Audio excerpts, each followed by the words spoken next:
Tori, thank you so much for taking some time today to hang out with us. Yeah, I'm excited. I've been a course. fan of yours for a while now. Thank and you. I've been following you for quite some time through your musical career, and also just getting to know you as a Christ follower and just how you live out your faith.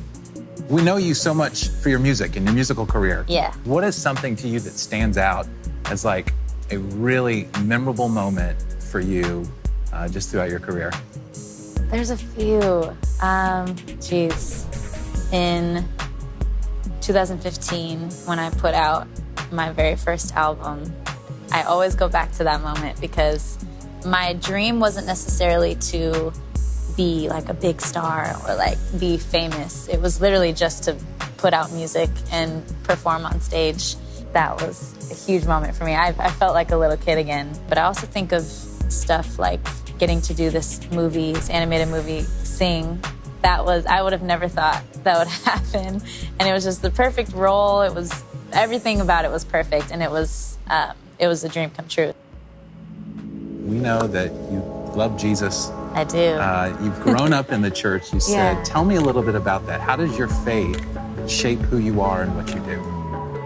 My faith is everything to me. I did grow up in the church, but I think maybe like some other people who grew up in the church, you kind of get to a point where your faith really becomes your own, and it's not about what your parents say or what they believe, but it's really like, oh no, this is real to me. I've experienced the presence of God, and like I know that this is my own faith. It's a daily thing. What does that look like for you? What does that daily spiritual discipline look like for you? Just spending time in my word every single day, and even more than that, actually praying.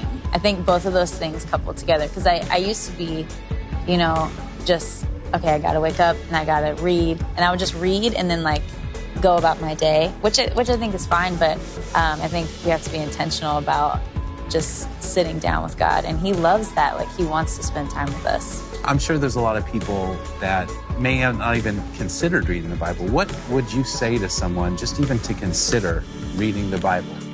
I mean, it is life to me. Like, I don't really know how else to explain it other than it's so essential and crucial, and it's the type of thing where like you don't notice it until later. Like if I just kind of stopped and weaned off it, which I've done before, you all of a sudden you wake up and you're like, oh my gosh, why do I feel this way? I feel horrible. I feel like I don't hear God's voice. Like what's going on? It's that routine, just like anything else. It's like working out.